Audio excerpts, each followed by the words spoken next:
കഴിഞ്ഞ ദിവസം നമ്മുടെ വീടിന്റെ വീഡിയോ ഇട്ടതിന് ശേഷം ധാരാളം പേരാണ് ചോദിച്ചത് എങ്ങനെയാണ് ചുരുങ്ങിയ കാലത്തിനിടയിൽ തന്നെ വീടിന്റെ മുഴുവൻ മോർഗേജും അടച്ചു തീർക്കാൻ പറ്റിയത്. അതോടൊപ്പം തന്നെ വീട് വാങ്ങുമ്പോൾ ശ്രദ്ധിക്കേണ്ട കാര്യങ്ങൾ എന്തൊക്കെയാണ്, മോർഗേജ് മുഴുവൻ അടച്ച് ഡെപ്റ്റ് ഫ്രീ ആകുന്നതിനെ കുറിച്ചുള്ള കാര്യങ്ങളൊക്കെ പറയാമോ തുടങ്ങിയ കാര്യങ്ങളൊക്കെ. തീർച്ചയായിട്ടും ഇപ്പൊ നമ്മൾ 9 വർഷത്തോളമായി വീട് വാങ്ങിയിട്ട് വീട് വാങ്ങിയ സമയത്തുണ്ടായിരുന്ന വിലയേക്കാൾ വലിയ വർധനവാണ് ഇപ്പോൾ ലണ്ടൻ ഏരിയയിലെല്ലാം ഉണ്ടായത്. അന്ന് നമ്മൾ വീട് വാങ്ങുമ്പോഴുള്ള വിലയേക്കാൾ വീടിന്റെ വില വർദ്ധിച്ചു.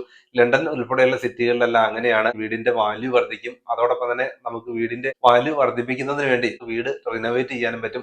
ഇത്രയധികം വർഷങ്ങൾ കൊണ്ട് നമുക്ക് ധാരാളം റിനോവേഷൻ വർക്കുകൾ നമ്മുടെ വീട്ടിൽ ചെയ്തു. എല്ലാ റിനോവേഷൻ വർക്കും ഒറ്റയടിക്കല്ല നമ്മൾ ചെയ്തത്, വർഷങ്ങളോളം എടുത്ത് പല പല വർക്കുകൾ പല ഘട്ടങ്ങളായിട്ടാണ് ചെയ്തത്. ഇക്കാര്യങ്ങളൊക്കെ എക്സ്പ്ലെയിൻ ചെയ്യാം. അതേപോലെ തന്നെ നിങ്ങൾക്കും മോർഗേജ് മുഴുവൻ അടച്ച് എങ്ങനെയാണ് ലോൺ ഫ്രീ ആകാൻ പറ്റുക എന്ന് നോക്കാം.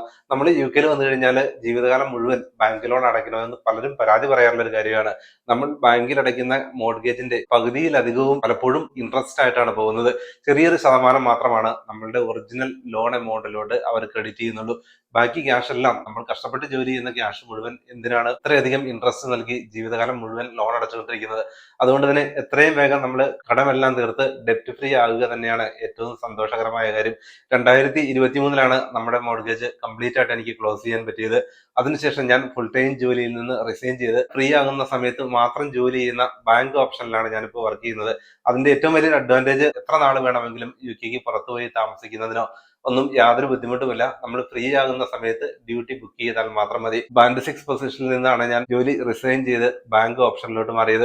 തീർച്ചയായിട്ടും യു കെയിൽ വരുന്ന എല്ലാവർക്കും ഇതേപോലെയുള്ള ധാരാളം സാധ്യതകളുണ്ട്. തീർച്ചയായിട്ടും ചെറിയൊരു പ്ലാനിങ്, ഫൈനാൻഷ്യൽ പ്ലാനിങ് ഉണ്ടെങ്കിൽ എല്ലാവർക്കും പോസിബിൾ ആയിട്ടുള്ള ഒരു കാര്യം കൂടിയാണ്. മുൻ വീഡിയോകളിലൊക്കെ ഞാൻ സൂചിപ്പിച്ചിട്ടുള്ളത് പോലെ തന്നെ നമ്മൾ എവിടെയാണോ ഉള്ളത് അവിടെയാണ് നമ്മുടെ സേവിങ്സ് വേണ്ടത്. ഇപ്പൊ ഗൾഫ് കൺട്രികളുടെയൊക്കെ കാര്യത്തിലാണെങ്കിൽ അവിടെ ജോലി ചെയ്യുന്നവര് കേരളത്തിൽ ഇൻവെസ്റ്റ് ചെയ്യാറുണ്ട്. കാരണം കുറെ നാൾ ജോലി ചെയ്ത് കഴിഞ്ഞാൽ അവർ തിരികെ പോകണം. സിറ്റിസൺഷിപ്പ് ഒന്നും കിട്ടില്ലാത്തത് കൊണ്ട് തന്നെ കുറെ കാലത്തിന് ശേഷം കേരളത്തിൽ പോയി സെറ്റിൽ ചെയ്യുകയാണ് ചെയ്യുക. എന്നാൽ യൂറോപ്പിലോ മറ്റ് ഇംഗ്ലീഷ് രാജ്യങ്ങളിലോ ഒക്കെ പോകുന്നവരെ സംബന്ധിച്ചിടത്തോളം അവിടെ പൗരത്വം ലഭിക്കുന്നു. ഒട്ടേറെ അഡ്വാൻറ്റേജുകളുണ്ട്. ഇപ്പൊ പലരും പറയാറുള്ള കാര്യമാണ് ലണ്ടൻ ഏരിയയിൽ വീട് വാങ്ങുക എന്നുള്ളത് അത്ര എളുപ്പമല്ല, വലിയ ബുദ്ധിമുട്ടായ കാര്യമാണ് തുടങ്ങിയ കാര്യങ്ങളൊക്കെ. അത് മാത്രമല്ല, ഇപ്പോ പുതുതായിട്ട് വരുന്നവരെ സംബന്ധിച്ചിടത്തോളം വീട് വാങ്ങാൻ ബുദ്ധിമുട്ടാണ് എന്നും പലരും പറയാറുണ്ട്. എന്നാൽ യു കെയിൽ വന്ന് PR കിട്ടുന്നതിന് മുൻപ് തന്നെ 4 വർഷമായപ്പോഴേക്കും 2 വീട് വാങ്ങിയ ഫാമിലിയെ പരിചയപ്പെടുത്തുന്ന മറ്റൊരു വീഡിയോ താമസിയാതെ തന്നെ നമുക്ക് പബ്ലിഷ് ചെയ്യാം. തീർച്ചയായിട്ടും വീട് വാങ്ങാൻ ആഗ്രഹമുള്ളവർക്ക്, അതല്ലെങ്കിൽ മോർഗേജ് അടച്ചു തീർക്കാൻ ആഗ്രഹമുള്ളവർക്ക് അതിനുള്ള ധാരാളം സാധ്യതകൾ യു കെയിലുണ്ട്. ഇപ്പൊ ഞാനിവിടെ വന്ന സമയത്ത് എല്ലാവരും പറഞ്ഞു, ഒരു ലണ്ടനിൽ വീട് വാങ്ങിക്കഴിഞ്ഞാൽ ജീവിതകാലം മുഴുവൻ നമ്മൾ ബാങ്കിൽ ലോൺ അടയ്ക്കണം തുടങ്ങിയ കാര്യങ്ങളൊക്കെ. അത് വലിയൊരു കടത്തിലോട്ടായിരിക്കും നമ്മളെ കൊണ്ടുപോവുക. എങ്കിലും ഞാൻ ലണ്ടനിൽ ഇപ്പോൾ നമുക്ക് ഏറ്റവും നല്ലൊരു ലൊക്കേഷനിൽ നമുക്ക് വീട് വാങ്ങാൻ പറ്റി. തൊട്ടടുത്ത് തന്നെയാണ് ട്രെയിൻ സ്റ്റേഷൻ. അതുപോലെ തന്നെ 24 അവേഴ്സും ബസ് സർവീസുകളെല്ലാം ഉള്ള വലിയ പ്രധാന ടൗൺ സെന്ററിനോട് ചേർന്ന് തന്നെയാണ് നമ്മുടെ വീട്. വീടിന്റെ വാല്യൂ തീരുമാനിക്കുന്നത് വീട് എവിടെ സ്ഥിതി ചെയ്യുന്നു എന്നുള്ളതിനെ അടിസ്ഥാനപ്പെടുത്തിയാണ്. 3 ബെഡ്റൂം അല്ലെങ്കിൽ 5 ബെഡ്റൂം ഹൗസ്, ഇതേ ഫെസിലിറ്റി ഉള്ള ഒരു വീട് നമുക്ക് മിഡ്ലാൻഡ്സ് ഏരിയയിലോ സ്കോട്ട്ലൻഡിലോ നോർത്തേൺ അയർലൻഡിലോ ഒക്കെ വാങ്ങുകയാണെങ്കിൽ വളരെ ചെറിയ ക്യാഷ് നമുക്ക് വാങ്ങാനായിട്ട് പറ്റും. അപ്പോൾ ലണ്ടനെ സംബന്ധിച്ചിടത്തോളം വളരെ എക്സ്പെൻസീവ് ആയിട്ടുള്ള ഒരു ഏരിയയാണ്. സെൻട്രൽ ലൊക്കേഷനിലൊക്കെ വീട് വാങ്ങുമ്പോൾ 2 മില്യൺ, 2.5 മില്യൺ, 3 മില്യൺ ആ ലെവലിലാണ്. ഏകദേശം 30 കോടി ആ ലെവലിലൊക്കെയാണ് വീടിന്റെ വിലയെങ്കിൽ അവിടെ നിന്ന് ഒരു 10-20 മിനിറ്റ്, അരമണിക്കൂറൊക്കെ മാറുവാണെങ്കിൽ കുറഞ്ഞ ക്യാഷ് നമുക്ക് വീട് വാങ്ങാനായിട്ട് പറ്റും. ഇപ്പൊ നമുക്ക് ഇവിടെ നിന്ന് ഏകദേശം അരമണിക്കൂർ മാത്രമാണ് ലണ്ടൻ ബ്രിഡ്ജിലോട്ടുള്ളത്. അതുകൊണ്ട് തന്നെ ഈ ഏരിയയിൽ ഇപ്പൊ നമുക്ക് ഈ ഒരു കണ്ടീഷനിലുള്ള വീട് ടൗൺ സെന്ററിനോട് ചേർന്ന് വാങ്ങണമെങ്കിൽ 7 ലക്ഷം പൗണ്ട്, ഏകദേശം ഇന്ത്യൻ രൂപയിൽ 7 കോടി രൂപയാണ് ആകുന്നത്. ഇപ്പൊ നമ്മൾ ഈ റിനോവേഷൻ ഒക്കെ ചെയ്ത് ഈ ഒരു കണ്ടീഷനിലായ വീടിനാണ് ഈ ഒരു വാല്യൂ ഉള്ളത്. അതേപോലെ നല്ല ലൊക്കേഷനിൽ നമ്മൾ വീട് വാങ്ങുന്ന സമയത്ത് വീടിന്റെ കണ്ടീഷൻ കുറവാണെങ്കിലും പിന്നീട് നമുക്ക് റിനോവേറ്റ് ചെയ്തുകൊണ്ട് കൂടുതൽ സൗകര്യങ്ങൾ വീട്ടിൽ കൊണ്ടുവന്ന് വീടിന്റെ വാല്യൂ വർദ്ധിപ്പിക്കാനുമാകും. ഞാൻ എങ്ങനെയാണ് സേവ് ചെയ്തതെന്ന് നോക്കാം. ഇപ്പൊ ഞാൻ നാട്ടിൽ നിന്ന് യു കെയിൽ വരുന്ന സമയത്ത് ക്യാഷ് ഒന്നും യു കെയിലോട്ട് കൊണ്ടുവന്നതല്ല. യു കെയിൽ ഞാൻ വരുന്ന സമയത്ത് എനിക്ക് 2 ലക്ഷം രൂപയോളം കടം മാത്രമേ ഉണ്ടായിരുന്നുള്ളൂ. ആ സമയത്ത് യു കെയിൽ വന്ന്, ഇപ്പൊ ലണ്ടനിൽ വന്ന് നമ്മൾ ഇവിടെ സേവ് ചെയ്ത ക്യാഷ് തന്നെയാണ് വീട് വാങ്ങാനും വീടിന്റെ മോർഗേജ് ക്ലോസ് ചെയ്യുന്നതിന് വേണ്ടി ഉപയോഗിച്ചത്. ആദ്യം നമ്മൾ താമസിച്ചുകൊണ്ടിരുന്നത് ഇതിന് തൊട്ടടുത്ത് തന്നെയാണ്, ഈ ഒരു സെയിം സ്ട്രീറ്റിൽ തന്നെയായിരുന്നു നമ്മൾ താമസിച്ചുകൊണ്ടിരുന്നത്. അപ്പോൾ ആ സമയത്ത് വീട് വാങ്ങണമെന്നുള്ള ആഗ്രഹം ഉണ്ടായിരുന്നു. എല്ലാവരും പറയുന്നത് പോലെ തന്നെ വളരെ എക്സ്പെൻസീവ് ആണ്, ഇനീഷ്യൽ എമൗണ്ട് ഒക്കെ കൂടുതൽ വേണ്ടി വരും. 5 വർഷം കഴിഞ്ഞ് PR കിട്ടിയതിന് ശേഷമാണ് നമ്മൾ വീട് വാങ്ങുന്നത്. കാരണം ആ സമയത്ത് PR കിട്ടാനൊക്കെ ബുദ്ധിമുട്ടായിട്ടുള്ള ഒരു സമയമായിരുന്നു, കൺഫ്യൂഷൻ ആയിരുന്നു. PR കിട്ടിയില്ലെങ്കിൽ തിരികെ പോകണം. ട്രീസാ മേ ഹോം സെക്രട്ടറി ആയിരുന്ന സമയത്ത് നിയമങ്ങളിലൊക്കെ വലിയ കർശന മാറ്റങ്ങളാണ് കൊണ്ടുവന്നത്. UK വരുന്ന നഴ്സുമാർ ഉൾപ്പെടെയുള്ളവർക്ക് PR നൽകില്ല തുടങ്ങിയ നിയമങ്ങളൊക്കെ ഉണ്ടായിരുന്നു. അതിലൊക്കെ പിന്നീട് മാറ്റങ്ങൾ വന്നതുകൊണ്ടാണ് നമുക്ക് കണ്ടിന്യൂ ചെയ്യാനുമായത്. ഇപ്പോൾ നമ്മൾ ക്യാഷ് സേവ് ചെയ്തത് ആദ്യ 5 വർഷക്കാലം നമ്മൾ ഇവിടെയാണ് ക്യാഷ് സേവ് ചെയ്തത്. കാരണം വീട് വാങ്ങണം, അതിന് ഇനീഷ്യൽ ഡെപ്പോസിറ്റ് നമുക്ക് കൂടുതലായിട്ട് ഇടണം. കാരണം ലണ്ടനിൽ വീട് വാങ്ങുമ്പോൾ അപ്ഫ്രണ്ട് ഡെപ്പോസിറ്റ് എന്ന് പറയുന്നത് കൂടുതൽ വേണം നമുക്ക്. പലരും ചോദിക്കുന്ന ഒരു കാര്യമാണ്, നമ്മൾ ഏറ്റവും കുറഞ്ഞ ഡെപ്പോസിറ്റിൽ വീട് വാങ്ങുകയാണോ ഏറ്റവും നല്ലത്, കൂടുതൽ ലോൺ എടുത്തുകൊണ്ട് കുറഞ്ഞ ഡെപ്പോസിറ്റിൽ വീട് വാങ്ങുകയാണോ നല്ലത് തുടങ്ങിയ കാര്യങ്ങൾ. ആദ്യ 5 വർഷം നമ്മൾ ചെയ്തത് ഇവിടെ തന്നെ പരമാവധി ക്യാഷ് നമ്മളിവിടെ സേവ് ചെയ്തു.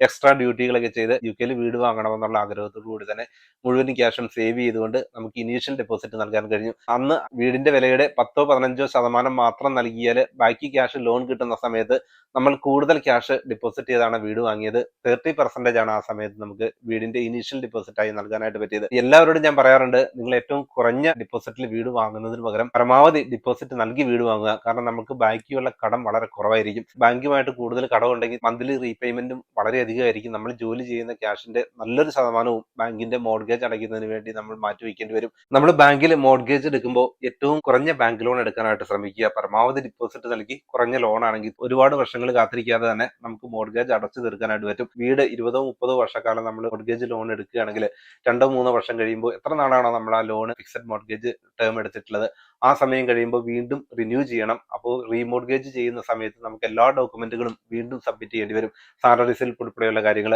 അതുകൊണ്ട് തന്നെ ഫുൾ ടൈം ജോലി ചെയ്ത് നല്ലൊരു ഏണിങ്സ് ഇല്ലെങ്കിൽ വീടിന് റീമോർഗേജ് ചെയ്യാനും ബുദ്ധിമുട്ടാകും. 2 തരം മോർഗേജുകളാണുള്ളത്, ഫിക്സഡ് ടൈമും വേരിയബിളും. ഇൻട്രസ്റ്റ് റേറ്റ് വേരി ചെയ്യുന്നതനുസരിച്ച് നമ്മുടെ ഇൻട്രസ്റ്റ് റേറ്റിലും കുറവോ കൂടുതലോ ഉണ്ടാകും. മാർക്കറ്റ് റേറ്റ് അനുസരിച്ച് വേരി ചെയ്യുന്ന രീതിയിലുള്ള ഇൻട്രസ്റ്റ് ഓപ്ഷൻ ആണത്.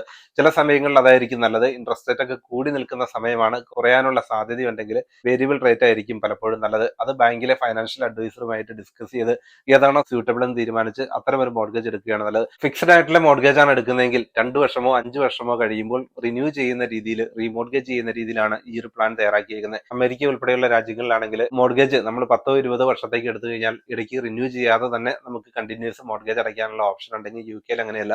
നമ്മൾ എത്ര നാളത്തെ ഫിക്സഡ് ടൈം ആണോ എടുത്തിരിക്കുന്നത്, 3 വർഷത്തെ ആണെങ്കിൽ ആ 3 വർഷം കഴിയുമ്പോൾ റീമോർഗേജ് ചെയ്യുന്ന സമയത്ത് പുതിയൊരു വീട് വാങ്ങുന്നത് പോലെ തന്നെ എല്ലാ ഡോക്യുമെന്റുകളും സബ്മിറ്റ് ചെയ്യണം. നമ്മളുടെ ടോട്ടൽ ഇൻകം എത്രയാണ്, എക്സ്പെൻസുകൾ എത്രയാണ്, നമുക്ക് സേവിങ്സ് എത്ര തുടങ്ങിയ മുഴുവൻ കാൽക്കുലേഷന് ശേഷമാണ് നമുക്ക് വീട് റിന്യൂ ചെയ്യാനായിട്ട് സാധിക്കുക. ഫിക്സഡ് ടൈം മോർഗേജിന്റെ ഏറ്റവും വലിയൊരു അഡ്വാൻറ്റേജ്, നമുക്ക് ഏത് ഇൻട്രസ്റ്റ് റേറ്റ് ആണോ ആ ഒരു കാലഘട്ടത്തിൽ കോൺട്രാക്ട് എടുത്തിട്ടുള്ളത് ആ ഒരു ഇൻട്രസ്റ്റ് റേറ്റ് മാത്രം നൽകിയാൽ മതി. ഇൻട്രസ്റ്റ് റേറ്റ് കൂടുകയോ കുറയുകയോ ചെയ്താൽ നമ്മൾ എഗ്രി ചെയ്തിരിക്കുന്ന ആ ഇൻട്രസ്റ്റ് റേറ്റ് മാത്രം നൽകിയാൽ മതി. നമ്മൾ മോർഗേജ് എടുത്ത സമയത്ത് ആദ്യം 2 വർഷത്തെ ഫിക്സഡ് ടൈം മോർഗേജ് ആയിരുന്നു എടുത്തിരുന്നത്. അതിനുശേഷം പിന്നെ 5 വർഷത്തേക്ക് അത് റിന്യൂ ചെയ്യുകയാണ് ചെയ്തത്. അതുകൊണ്ട് വലിയൊരു അഡ്വാൻറ്റേജ് ഉണ്ടായി. പിന്നെ UK ഇൻട്രസ്റ്റ് റേറ്റുകളൊക്കെ വളരെ ഹൈ ആയ സമയത്തും നമ്മൾ ചെറിയ ഇൻട്രസ്റ്റ് റേറ്റ് മാത്രമാണ് കൊടുത്തത്. ആ 5 വർഷം കംപ്ലീറ്റ് ആയപ്പോൾ തന്നെ ബാലൻസ് ഉണ്ടായിരുന്ന ക്യാഷ് നമ്മൾ തിരിച്ചടച്ച് മോർഗേജ് ക്ലോസ് ചെയ്യുകയാണ് ചെയ്തത്. ഇനിയിപ്പോൾ മോർഗേജ് തിരിച്ചടയ്ക്കാൻ ആഗ്രഹമുണ്ടെങ്കിൽ നമ്മൾ എത്രയാണോ ബാങ്കിൽ തിരിച്ചടയ്ക്കാനുള്ളത് അതിന്റെ 10% വരെ നമുക്ക് ഓരോ വർഷവും മോർഗേജ് ലോണിലോട്ട് തിരികെ അടയ്ക്കാനുള്ള ഓപ്ഷൻ ഉണ്ട്. മുഴുവൻ ക്യാഷും ഈ ഒരു സമയത്ത് തിരിച്ചടയ്ക്കാനായിട്ട് പറ്റില്ല. കാരണം ഇയർലി റീപേയ്മെന്റ് ഫീ എന്ന് വലിയൊരു ചാർജ് ബാങ്ക് ചെയ്യും പലപ്പോഴും. അത് ഒഴിവാക്കുന്നതിന് വേണ്ടി നമ്മൾ എത്ര നാളത്തെ ടേം ആണോ എടുത്തിട്ടുള്ളത് ആ ടേം കംപ്ലീറ്റ് ചെയ്തതിന് ശേഷം നമുക്ക് മുഴുവൻ ക്യാഷും നമുക്ക് തിരിച്ചടയ്ക്കാം. കാരണം ആ സമയത്ത് അവരുമായിട്ട് കോൺട്രാക്ട് ഇല്ല. മോർഗേജ് കണ്ടിന്യൂ ചെയ്യണമെങ്കിൽ അതല്ലെങ്കിൽ ക്ലോസ് ചെയ്യുകയാണെങ്കിൽ നമുക്ക് അതിനുള്ള ഓപ്ഷനാണ് ബാങ്കുകൾ നൽകുന്നത്. വീട് വാങ്ങുന്നവരെ സംബന്ധിച്ചിടത്തോളം പലപ്പോഴും വർഷങ്ങളോളം കടത്തിലാകാനുള്ള പ്രധാന കാരണം പലരും നാട്ടിൽ വലിയ ഇൻവെസ്റ്റ്മെന്റുകൾ ചെയ്യുന്നതുകൊണ്ടാണ്. നാട്ടിൽ വലിയ വീട് വാങ്ങുകയും UK വലിയ കടത്തിൽ കഴിയുകയും ചെയ്യുന്ന ധാരാളം പേരുണ്ട്. നാട്ടിൽ അത്യാവശ്യം വീടൊക്കെ റിനോവേറ്റ് ചെയ്യുന്നത് എമർജൻസി ആണെങ്കിൽ ആ കാര്യങ്ങൾ മാത്രം ചെയ്തുകൊണ്ട് ചിലവ് പരമാവധി ചുരുക്കിക്കൊണ്ട്, UK നമുക്ക് വളരെ എക്സ്പെൻസീവ് ആയ രീതിയിൽ ജീവിക്കാം, ചിലവ് കുറഞ്ഞ രീതിയിൽ നമുക്ക് ജീവിക്കാം. ഏറ്റവും കൂടുതൽ ചിലവ് പരമാവധി കുറച്ച് പരമാവധി ക്യാഷ് സേവ് ചെയ്യുകയാണെങ്കിൽ ആർക്കും പോസിബിൾ ആയിട്ടുള്ള കാര്യമാണ്. എന്നെ സംബന്ധിച്ചിടത്തോളം സാലറി മാത്രമായിരുന്നില്ല, മറ്റൊരു ബിസിനസ് കൂടി ചെയ്യാറുണ്ടായിരുന്നു. പഠിക്കുന്ന കാലം മുതലുള്ളതാണ് സ്റ്റോക്ക് മാർക്കറ്റ് ഇൻവെസ്റ്റ്മെന്റ് എല്ലാം. ഇപ്പൊ UK വന്നപ്പോൾ അതിന് വലിയ സാധ്യതകളാണുള്ളത്. UK അമേരിക്കയിലെയും സ്റ്റോക്ക് മാർക്കറ്റിൽ ഇൻവെസ്റ്റ് ചെയ്യാനായിട്ട് ആരംഭിച്ചു. നല്ലൊരു ബെനിഫിറ്റ് ആണ് എന്നെ സംബന്ധിച്ചിടത്തോളം എനിക്ക് ലഭിച്ചത്. അതുപോലെ നിങ്ങൾക്ക് ഇഷ്ടമുള്ള ഏരിയ ഏതാണോ അത്തരം ബിസിനസ്സുകളിലോട്ട് മാറുക. UK വന്നു കഴിഞ്ഞാൽ നമ്മുടെ ജീവിതകാലം മുഴുവൻ ജോലി തന്നെ ചെയ്ത് കഴിയണമെന്നില്ല. ധാരാളം ബിസിനസ് ഓപ്പർച്യൂണിറ്റീസ് ആണ് UK ലഭിക്കുക. പ്രത്യേകിച്ചും ഡിപ്പെൻഡൻസിന്റെ കാര്യത്തിലാണെങ്കിലും അതല്ലെങ്കിൽ മെയിൻ ആപ്ലിക്കന്റ് ആണെങ്കിലും അവർക്ക് PR ഒക്കെ ലഭിച്ചതിന് ശേഷം അവർക്ക് ബിസിനസ്സുകൾ തുടങ്ങാം. ഇപ്പൊ ധാരാളം മലയാളികളാണ് ബിസിനസ് മേഖലകളിലോട്ട് വരികയും കൂടുതൽ പ്രോഫിറ്റ് ഏൺ ചെയ്യുന്നതും സാലറിയേക്കാൾ കൂടുതൽ ക്യാഷ് ഏൺ ചെയ്യാൻ പറ്റുന്ന ധാരാളം സാധ്യതകളും UK നിലനിൽക്കുന്നുണ്ട്. പലരും പറയാറുണ്ട് നിങ്ങൾ സ്റ്റോക്ക് മാർക്കറ്റിനെ കുറിച്ചൊക്കെ എന്തുകൊണ്ടാണ് വീഡിയോ ചെയ്യാത്തത് എന്ന്. അത് ഹൈ റിസ്ക് ഇൻവെസ്റ്റ്മെന്റ് ആയതുകൊണ്ട് തന്നെ 70% പേർക്കും ലോസ് ഉണ്ടാകാൻ സാധ്യതയുള്ള ഒരു മേഖലയാണ് സ്റ്റോക്ക് മാർക്കറ്റ്. എന്റെ ഡിഗ്രിയും മാസ്റ്റേഴ്സും BEdും PhD എല്ലാം ഫൈനാൻഷ്യൽ മാനേജ്മെന്റിലായിരുന്നുകൊണ്ട് തന്നെ ആ ഒരു മേഖലയെ കുറിച്ചുള്ള എന്റെ നോളജ് ഉപയോഗിച്ചാണ് ഞാൻ ഈ ഒരു സ്റ്റോക്ക് മാർക്കറ്റിന്റെ പല ഓപ്ഷനുകളിലും ഇൻവെസ്റ്റ് ചെയ്യുകയും പ്രോഫിറ്റ് നേടുകയും ചെയ്യുന്നത്. ജോലി മാത്രം ചെയ്തുകൊണ്ട് ചുരുങ്ങിയ കാലയളവിനുള്ളിൽ തന്നെ നമുക്ക് മുഴുവൻ കടവും തീർക്കുക എന്നുള്ളത് ബുദ്ധിമുട്ട് തന്നെയാണ്. അതുകൊണ്ട് തന്നെ നമുക്ക് ഏത് മേഖലയെ കുറിച്ചാണ് നോളജ് ഉള്ളത്, അറിയാത്ത ബിസിനസ്സിൽ ഒരു കാരണവശാലും ഇൻവെസ്റ്റ് ചെയ്യാനായിട്ട് പോകരുത്. നിങ്ങൾക്ക് പോസിബിൾ ആയിട്ടുള്ള ചെറിയ ബിസിനസ് ഓപ്ഷനുകളെ കുറിച്ച് ചിന്തിക്കുക. വലിയ തോതിൽ ക്യാഷ് നഷ്ടപ്പെട്ട ധാരാളം പേര് എന്നെ കോൺടാക്ട് ചെയ്യാറുണ്ട്. പാർട്ട്നേഴ്സിനെയും വിശ്വസിച്ച് ക്യാഷ് ഇൻവെസ്റ്റ് ചെയ്യുകയും പിന്നീട് വലിയ ലോസിലോട്ട് പോവുകയും ചെയ്ത സിറ്റുവേഷൻ എല്ലാം 2023 മോർഗേജ് അടച്ചു തീർത്തതിന് ശേഷം ഫുൾ ടൈം ജോലിയിൽ നിന്ന് മാറുകയും ബിസിനസ് മേഖലയിലോട്ട് കോൺസെൻട്രേറ്റ് ചെയ്യുകയാണ് ഞാൻ ചെയ്തത്. മോർഗേജ് അടച്ചതിന് ശേഷമാണ് നമ്മൾ ലോഫ്റ്റ് കൺവേർട്ട് ചെയ്തത്. ഇതേപോലെ നമ്മുടെ കയ്യിൽ ക്യാഷ് ഉണ്ടാകുന്ന അനുസരിച്ച് നമുക്ക് വീട് റിനോവേറ്റ് ചെയ്ത് കൂടുതൽ സൗകര്യങ്ങൾ കൊണ്ടുവരാനുള്ള ഓപ്ഷൻ UK അതിന് പ്ലാനിംഗ് പെർമിഷൻ ഉൾപ്പെടെയുള്ള കാര്യങ്ങൾ ചെയ്താൽ മാത്രം മതി. പല ഇംഗ്ലീഷ് വീടുകളിലും ഒരു ബാത്റൂമോ അല്ലെങ്കിൽ 2 ബാത്റൂമാണ് ഉള്ളത്. നാട്ടിലേക്ക് ആണെങ്കിൽ മിക്ക വീടുകളിലും തന്നെ 5-6 ബാത്റൂമുകളൊക്കെ ഉണ്ടാവും. എല്ലാ റൂമുകളും തന്നെ ബാത്ത് അറ്റാച്ച്ഡ് ആയിരിക്കും. ഇത്രയധികം ക്യാഷ് ചെലവില്ലാതെ തന്നെ വലിയ വീടുകളൊക്കെ നമുക്ക് നാട്ടിൽ നിർമ്മിക്കാൻ പറ്റുമെങ്കിൽ ഇപ്പോൾ പ്രധാന സിറ്റികൾ ലണ്ടനോ ന്യൂയോർക്കോ പോലുള്ള സിറ്റികളിലൊക്കെ നമ്മൾ വീട് നിർമ്മിക്കുമ്പോൾ അത്തരം സൗകര്യങ്ങളൊക്കെ കൊണ്ടുവരിക എന്നുള്ളത് വലിയ ബുദ്ധിമുട്ടായ കാര്യമാണ്. അതല്ലെങ്കിൽ പ്രധാന സിറ്റിയിൽ നിന്ന് കുറച്ച് ദൂരെയാണെങ്കിൽ നമുക്ക് വലിയ വീടുകളൊക്കെ വാങ്ങാം ചെറിയ ക്യാഷിന് തന്നെ. ഇത് നമ്മുടെ വീട്ടിലുള്ള പ്രേയിങ് പ്ലാന്റ് ആണ്. നമ്മൾ ഒരു ചെറിയ തൈ വാങ്ങിച്ചതായിരുന്നു ആദ്യം. ആ തൈയിൽ നിന്ന് വീണ്ടും നമ്മൾ പറിച്ചു നട്ട് ഇതുപോലുള്ള 3 പ്ലാന്റുകളുണ്ട് നമ്മുടെ അടുത്ത്. നല്ലൊരു ചെടിയാണിത്. UK വീടുകൾ നിർമ്മിക്കാനായിട്ട് കൂടുതലായി ഉപയോഗിക്കുന്നത് തടിയാണ്. എന്നാൽ വാളുകളൊക്കെ നിർമ്മിക്കുന്നത് ബ്രിക്ക് ഉപയോഗിച്ചാണ്. ഇപ്പൊ ഇതുപോലുള്ള നല്ല സ്ട്രോങ് ആയിട്ടുള്ള ബ്രിക്കുകൾ തന്നെയാണ്. അത് ഡബിൾ ബ്രിക്കും അതിനുള്ളിൽ ഇൻസ്റ്റലേഷനും ഉണ്ട്.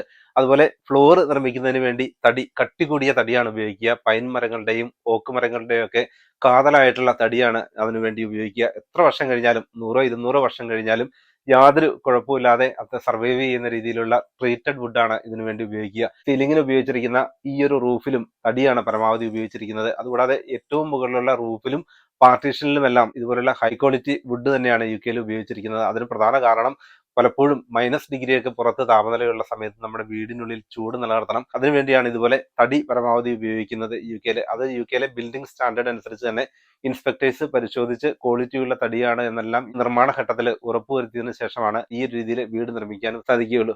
അതുമാത്രമല്ല മറ്റൊരു പ്രധാന കാര്യം ഞാൻ കഴിഞ്ഞ വീഡിയോയിൽ പറയാൻ വിട്ടുപോയതാണ്. നമ്മുടെ പല വീടുകളിലും സൈഡിൽ ചെറിയ ചെറിയ കറുത്ത കുത്തുകൾ ഉണ്ടാവും. പ്രത്യേകിച്ചും വിൻഡോ സൈഡുകളിലൊക്കെ ഇതുപോലെ ധാരാളം മോൾഡ് നമുക്ക് കാണാൻ പറ്റും. അത് അൺഹെൽത്തി ആയിട്ടുള്ള ഒരു കാര്യമാണ്. അതുപോലെ റൂമുകളിൽ ഉണ്ടാവുകയാണെങ്കിൽ അസുഖങ്ങൾ വരാനുള്ള സാധ്യതയുണ്ട്. തണുപ്പ് ഉള്ളിലോട്ട് കയറുന്നതും ഹ്യൂമിഡിറ്റി ഉള്ളിലോട്ട് കയറുന്നത് കൊണ്ടാണ് ആ ഒരു രീതിയിൽ നമുക്ക് കാണപ്പെടുക. അത് ഒഴിവാക്കുന്നതിന് വേണ്ടി പലപ്പോഴും ഇൻസൈഡ് ഇൻസുലേഷൻ പലരും ചെയ്യാറുണ്ട്.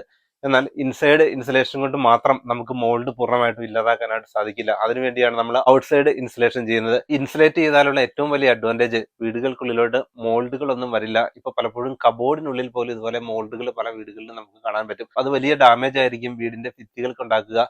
പിന്നെ വീട് വിൽക്കുന്ന സമയത്താണെങ്കിലും ആ ഒരു മോൾഡ് ചെക്ക് ചെയ്തതിനു ശേഷം മാത്രമാണ് ആ ഒരു വീടിന്റെ പ്രൈസ് തീരുമാനിക്കുക. ഇപ്പൊ പുറത്ത് 3 ഡിഗ്രിയാണ് ഇപ്പോഴത്തെ ടെമ്പറേച്ചർ. ഇപ്പൊ നമ്മുടെ വീടിനുള്ളിലെ ടെമ്പറേച്ചർ 18-19 ഡിഗ്രിയാണ് ഏത് സമയത്തും. റേഡിയേറ്റേഴ്സ് ഓൺ ചെയ്ത് കഴിഞ്ഞാലും അധിക സമയം റേഡിയേറ്റേഴ്സ് ഓൺ ചെയ്യാതെ തന്നെ നമുക്ക് ആ ചൂട് എപ്പോഴും നിലനിർത്താൻ പറ്റും. അതേപോലെ തന്നെയാണ് സമ്മർ സമയത്തും. പുറത്ത് കൂടിയ ചൂടുള്ള സമയമാണെങ്കിലും ആ ഒരു ചൂട് വീടിനുള്ളിലോട്ട് വരുന്നത് തടയുന്നതിന് വേണ്ടി ഇപ്പൊ UK ഒട്ടുമിക്ക പ്രദേശങ്ങളിലും ഞാൻ താമസിച്ചിട്ടുണ്ട്. നോർത്തേൺ അയർലൻഡിലാണെങ്കിലും സ്കോട്ട്ലൻഡിലോ വെയിൽസിലോ ഇംഗ്ലണ്ടിന്റെ പല പ്രദേശങ്ങളിലൊക്കെ താമസിക്കുമ്പോൾ പലപ്പോഴും നല്ല തണുപ്പായിരിക്കും. വീടിനുള്ളിൽ പോലും പലരും ജാക്കറ്റ് ഇട്ടുകൊണ്ടാണ് നടക്കുന്നത്. അതിന് പ്രധാന കാരണം അതിനുള്ളിൽ ടെമ്പറേച്ചർ നിലനിർത്താൻ വീടിന് സാധിക്കാത്തത് കൊണ്ടാണ്. നമ്മൾ എങ്ങനെയാണ് മോർഗേജ് അടച്ചു തീർത്തതെന്ന് നോക്കാം. നമ്മൾ വീട് വാങ്ങിയത് 5 വർഷങ്ങൾക്ക് ശേഷം ആയതുകൊണ്ട് തന്നെ ആ ഒരു സമയത്ത് നല്ലൊരു സേവിങ്സ് നമുക്ക് ഉണ്ടാക്കാൻ കഴിഞ്ഞു. അതിനുശേഷം വീട് വാങ്ങി 7 വർഷം കഴിഞ്ഞപ്പോഴേക്കും നമുക്ക് മുഴുവൻ ക്യാഷും തിരികെ അടയ്ക്കാൻ പറ്റി. അതിന് പ്രധാനമായിട്ടും നമ്മൾ ചെയ്തത് ആദ്യം 2 വർഷത്തെ ഫിക്സഡ് ടൈം മോർഗേജ് ആയിരുന്നു.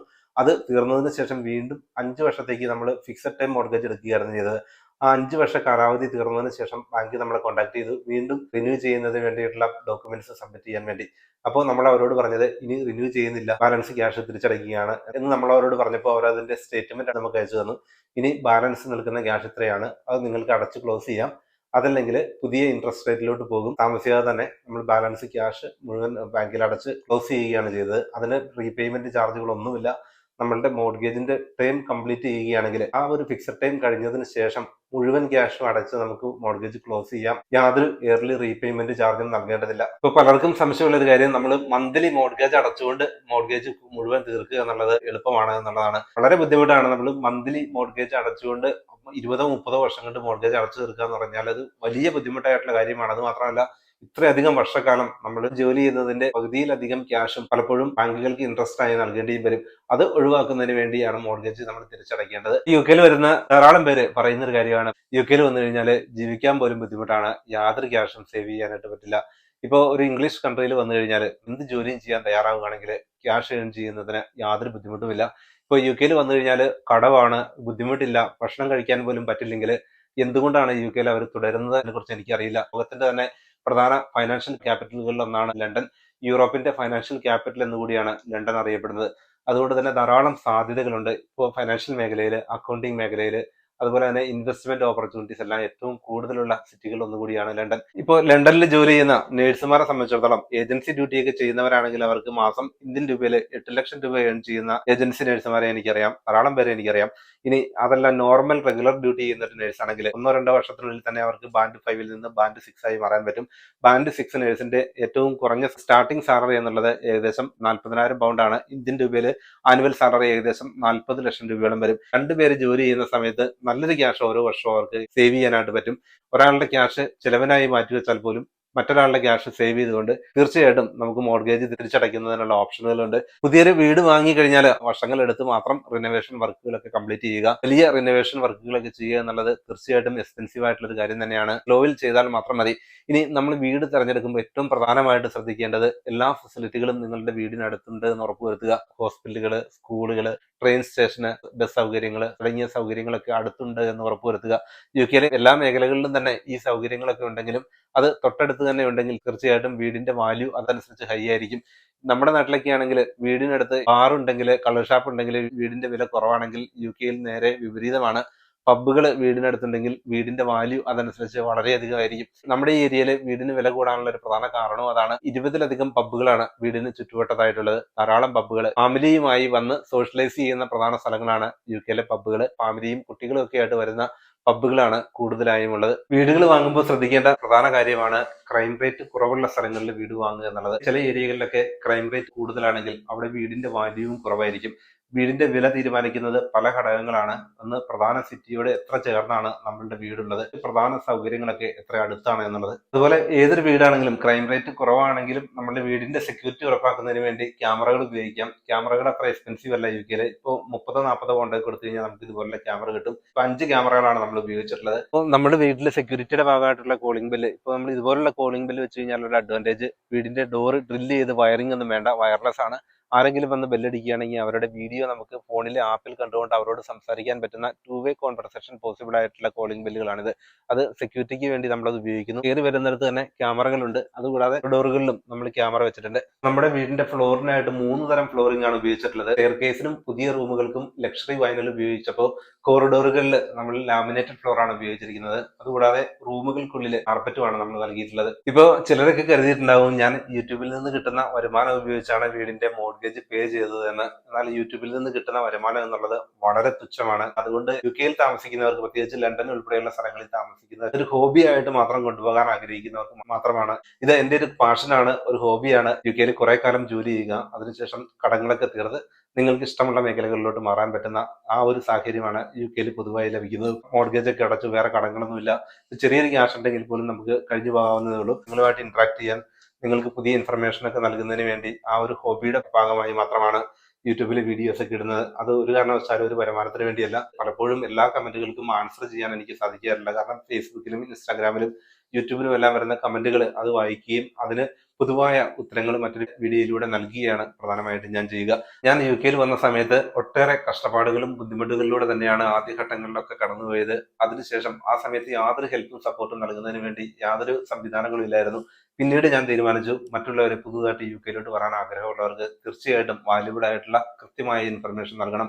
അതിനുവേണ്ടിയായിരിക്കും നമ്മുടെ ചാനൽ നിലനിൽക്കുന്നത്. ഒരു കാരണവശാലും അതിൽ നിന്ന് കിട്ടുന്ന ക്യാഷ് ഉപയോഗിച്ച് ജീവിക്കുക എന്നുള്ളത് എന്റെ ഒരു തിയറി അല്ല. എല്ലാ മാസവും തന്നെ ഏതെങ്കിലും ഒരു രാജ്യത്ത്, UK പുറത്ത് ഏതെങ്കിലും രാജ്യത്ത് കുറച്ച് നാൾ സ്പെൻഡ് ചെയ്യുന്ന രീതിയാണ് കുറെ നാളുകളായിട്ട് സ്വീകരിച്ചിട്ടുള്ളത്. അപ്പോൾ മറ്റൊരു പുതിയ വീഡിയോയുമായി താമസിയാതെ തന്നെ വീണ്ടും കാണാം.